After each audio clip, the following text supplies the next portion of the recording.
no matter how much ever we help, if you're planning to be more, you're planning to restrain and refrain yourselves from, doing certain things that you have to do, again, there will not be any change. So it's all about how we think, right? Rather than that, I would say, like I told you, it's a very collectivist, it's a very collaborative thing, okay? So Long all process. of, yeah, it's a process where all of us work together. So as mental health professionals, they'll help you, medications will help you. You as an individual also, you need to make an effort to push yourselves to a certain extent and, implement and work on certain things, right? So that only when all these things come together, you will be able to make a change or create a change or, take an effort to do something about what. You know, Kannada? Yes, well, both. I know a little bit. It's been long since I'm in the city, but I think I know. For how long you are in? I've been about it. It's my 9th year. Ninth year? Yeah. Then you should know Kannada. I know. I mean, I can. Hi guys, once again welcome back to our channel. So this is my Ranjith and with the new podcast. So in today's podcast, I have a very special guest and her name is Anna ma'am and she is a counselor. In today's podcast, we mainly discuss about depression and how to overcome failure and traumatic and many other mental health issues. So this video gonna be really helpful for those people who are in depression or who are facing a lot of other mental issues. We all have low moment and low bad situation in our life. So the main thing is that how to overcome those situations. So this video gonna give you a hope that we just have to move on, nothing is permanent and we have to rectify ourselves. Mental health is more important. So if you are the one who are facing these kind of things, I would suggest you to go to a doctor, to meet a counselor and to talk with people. Don't make yourself alone.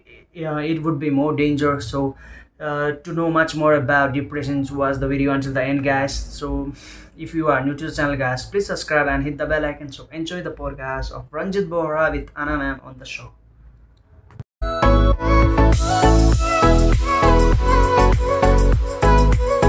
Hi ma'am. Hello. How are you? I'm good, Ranjith. How are you? I'm good, ma'am. So how was the day, ma'am? Yeah, a little exhausting, but going well, keeping up the spirit.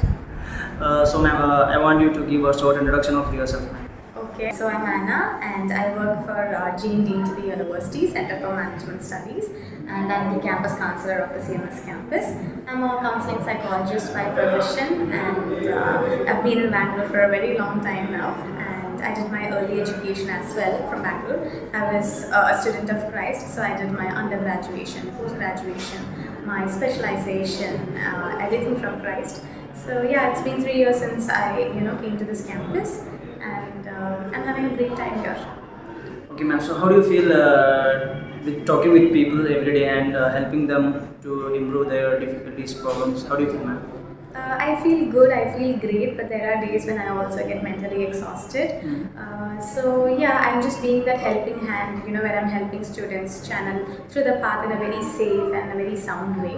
So I kind of feel good about it, yeah. I can at least see few changes in students and I can see them smiling once they leave out of the cabin. So I think those are all sorts of rewards and achievements, that I personally feel and I get it through this profession, which is good.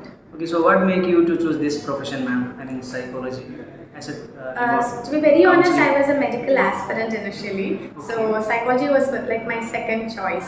So I did my triple major in UG and as I was doing it, I found more interest with psychology, with community service and that is where I chose to pursue this even more and take it to another level. So psychology has always been my thing, I feel, yeah. And I was always curious to know about human behavior, emotions and again, that time when I was studying, it wasn't much, people weren't much open about psychology and there was a lot of stigma and discrimination attached to this sector. So I think personally I've taken a lot of courage to take this profession. Okay. And it is definitely out of ardent desire I chose to be in one. So yes, that is how I started pursuing this career. Okay, so I want to take you back to your campus life. How was your campus life initially when you were undergraduate? It was great. I think I had a great time in Christ because I think Christ is a space where we get a lot of opportunities. So if you explore, if you get into it, I think it's a great space. I think I had a best of my time, just like how you guys enjoy college life right now, with academics, with co-curricular activities, with a lot of extracurricular activities. I really had a great time. So if you ask me if I had the best of the times, I would say yes, definitely. So, ma'am, as you are a psychology counselor, so did you ever face any low phase in your life? Yes, of course. There have been a lot of times when even I had gone through, different scenarios, and again, when you come from a different community and society to a new community and society, even I have had a lot of adaptability concerns and meeting new people, connecting with them, be it related in the connection with the relationship and everything. Obviously, yes.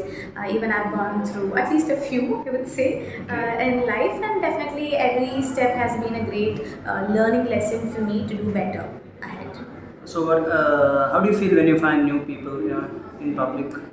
And Generally, I'm an extrovert person, so I don't have much difficulty in getting along. Okay. But again, when I talk about adaptability concerns, like obviously, when I come from a different, state. Yeah. So coming to Bangalore for the first time was very different. The mindset and the exposure that the kids have here is very different. So yes, even as a teenager, when I came in, to the space, I had few difficulties, but somewhere I got to cope up with it really well. I had a good social connect and relationship with people around, and it helped me really well. So And relationship with people around, and it helped me really well. So you know Kannada? You know Kannada?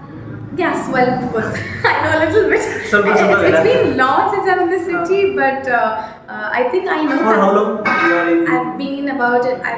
It's my 9th year. Ninth year? Yeah. Then you should know Kannada. I know. I mean, I can communicate. I do understand. Okay.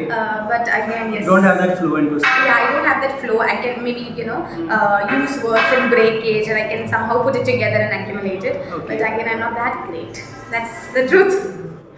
Yeah, I'm good with Hindi. I can talk 3-4 languages, but Kannada, I think I'm still getting to know better. Okay, sir. Okay, ma'am. Now, mainly going to the topic, ma'am. Yeah. I want you to talk about depression, ma'am. This is the Right. mainly, problems most of the people now facing, right? Right, especially after pandemic, I think Yes, there has been a huge rise when we talk about mental health concerns in short. And yes, depression and anxiety are few factors that people do come up with. So again, depression is a mood disorder in short, yeah. And I think with proper medications, with proper psychotherapy, and when we all work together, and when they take both these therapy and medications together, it definitely helps them. And if you also follow good coping mechanism, that is also like an adding factor to people who have got depression. So like how I told you, there are, again, if you look into the statistics, again about 3.5% of the population, most of the population, they have depression. So there are people who are, again, about 5% of them are teenagers, or people between 25, inside 25, or between 25 to 30. And then there is this larger crowd, where it is between 60 to 65. So because this is also a time, Ma'am, like why ma'am, between 60 to 65 more? no, it's because we are talking about people who are, who are post their midlife, So they'll have a lot of midlife transition, midlife crisis, and now especially if you look into the recent researchers and everything, you can. There is this recent article as well which spoke about how people from India are migrating abroad, and technically, if you look into the household or the houses here, the number of people or the number of members in each family is getting very, limited. So maybe because they don't have people around to talk to, and maybe the environment or situation altogether, it puts them into a scenario and state where they're very isolated. Okay, it means they are finding less family affection with them. I wouldn't say less family affection because of different responsibilities. Whom they love.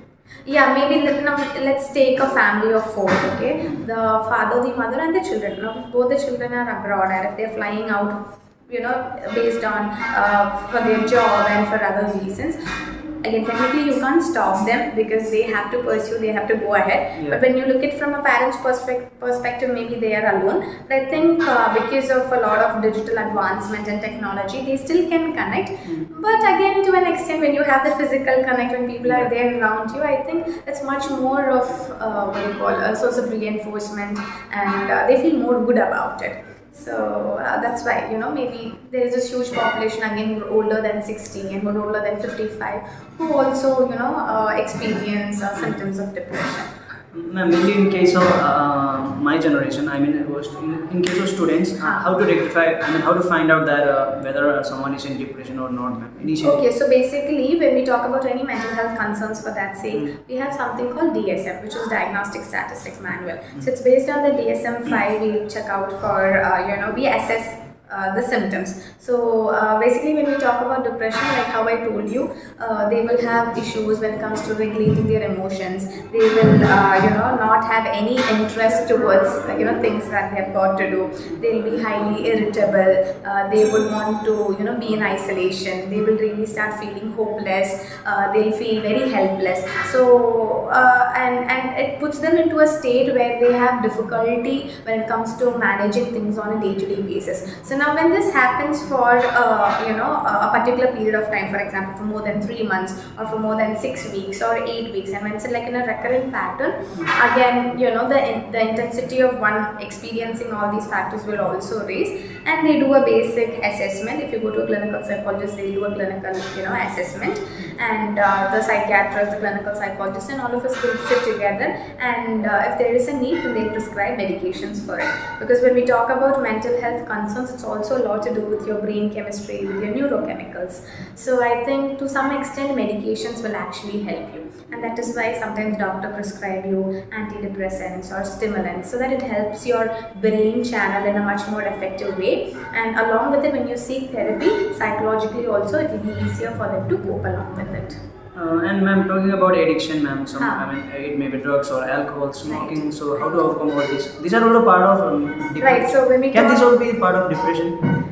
I mean, cause of depression, can these all things? Again, when we talk about mental health concerns, most of the time it's comorbid. It's not necessary that it has to come in isolation, or one has to experience one thing all alone. So maybe sometimes people will have anxiety-based issues and disorders. Along with it, they'll also have depression. Now, if you look into some people with depression, I think eating disorders is also a comorbid condition, or they will have GAD and another condition. So most of the time, you can either see it in isolation, or it will come along with some other concerns as well, right? So we can't always be very specific and say we will only get one particular condition at one time, or we'll get only this particular condition at this time. It can happen, like how I tell you, environment, family history, genetics, all these play a vital role when we talk about mental health concerns in short. Ma'am, what make someone to take wrong decision? I mean, like suicide during their depression stage, ma'am. What makes them? I mean, at that time, what mind? Maybe now there is a lot of students who come here with PTSD, post-traumatic stress disorder. Okay. So maybe in their childhood, traumatic means. Trauma is what do you call a repeated stressor, where when you experience a particular situation which is very stressful for you to handle, Okay. and when you get exposed to it at multiple point in time, that is when it gets to a stage of being in trauma, or where you label it, calling it traumatic. So you experience a particular stressor in a much more intense way, and that turns out to be more traumatic in you. Now when something is more traumatic in you, it's very difficult for you to handle it. It's very difficult for you to emotionally channel it properly. It's very difficult for you to identify, and the trauma or that past will pull you back, and as a result it will affect your day-to-day functioning. So you'll always be held on with things that has happened in the past, because you might have not got a closure, or you might have not known how to handle it, or the impact that stressor would have given you would have been way too huge for you to handle. It would affect totally to the day-to-day life, like eating, sleeping. When I say day-to-day life, basically, see, you need to function your day-to-day activities in a much more happy, in a much more energetic, in a much more resourceful way, right? So when you have certain conditions in you, naturally it will affect this whole natural cycle of yours.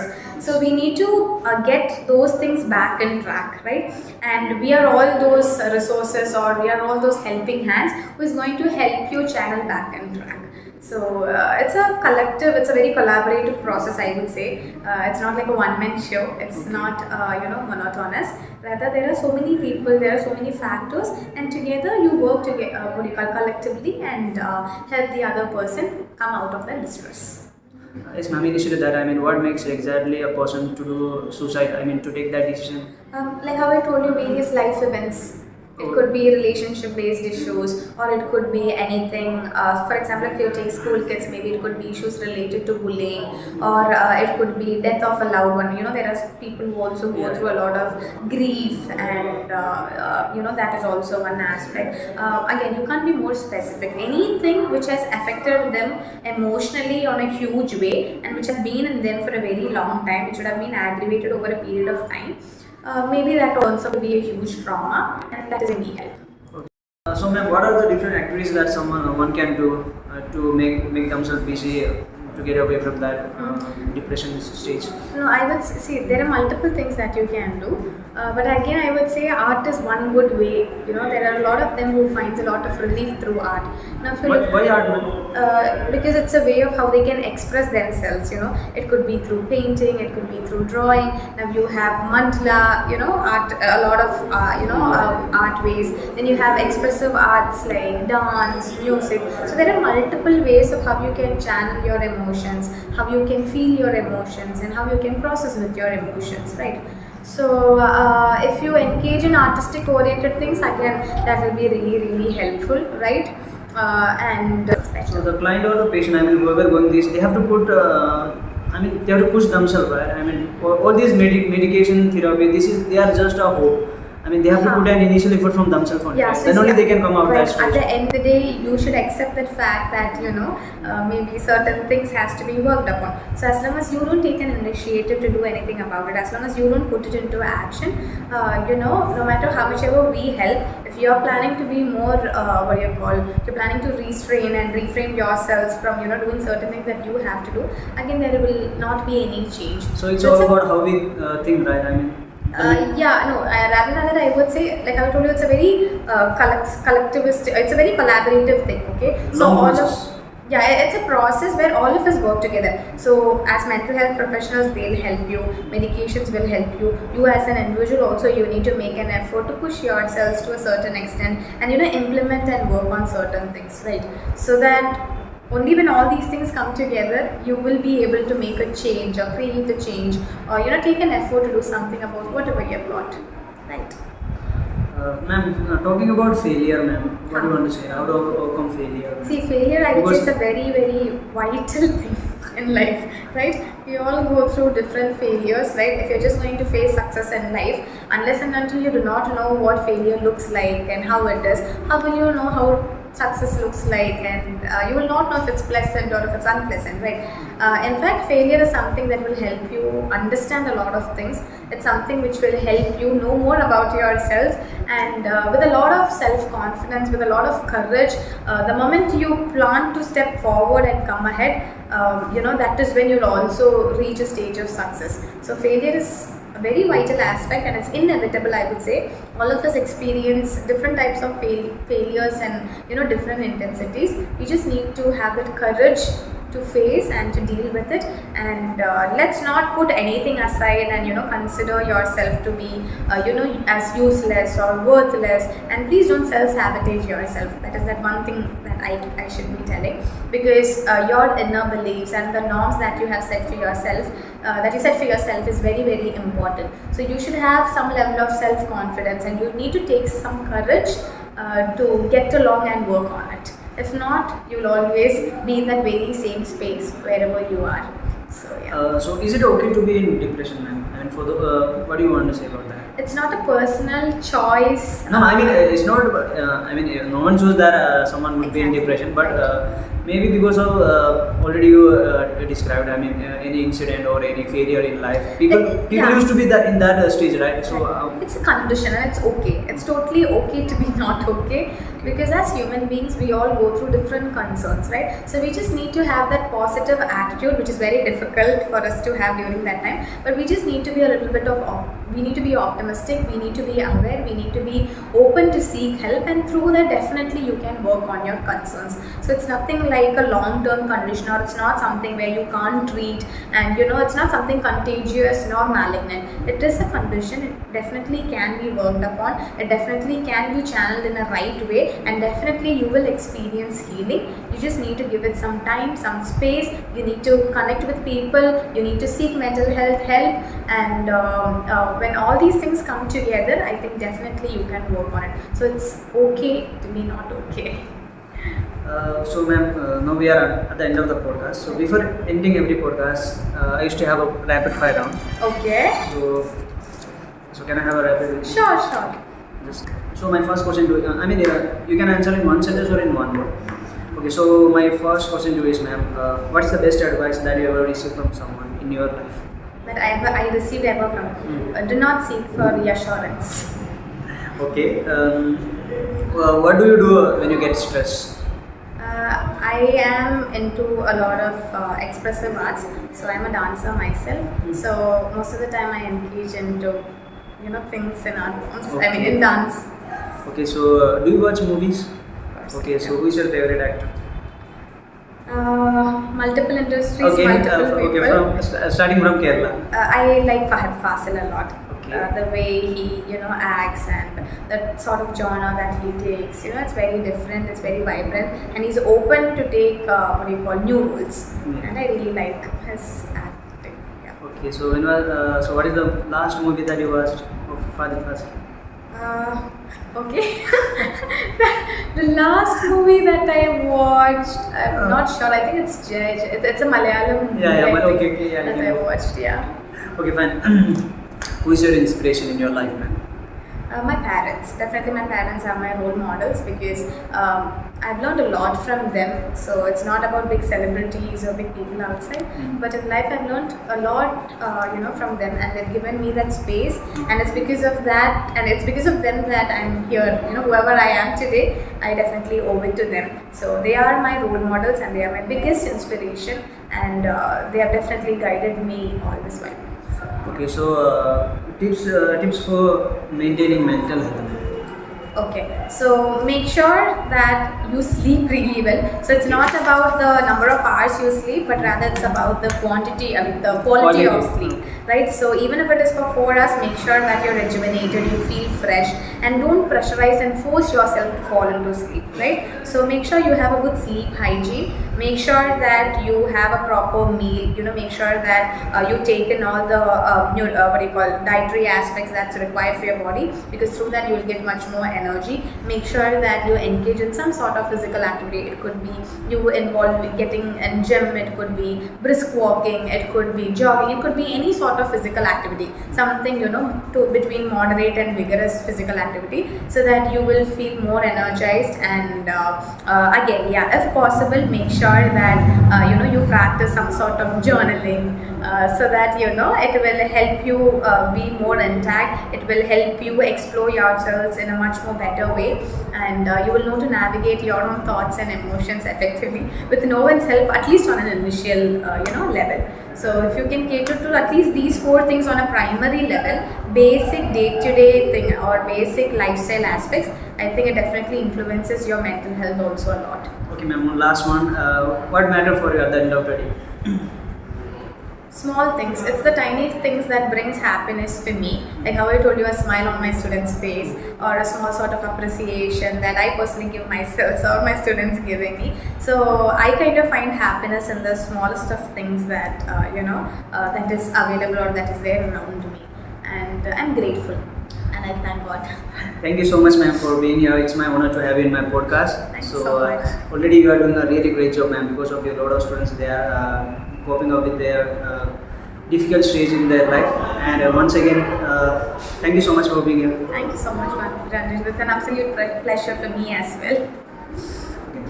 So guys, this was the end of today's podcast. So I hope you get to know more about depression, anxiety, and how to overcome all these things. So until the next video, try to learn something new, make yourself busy, follow your passion, and bye-bye. Take care.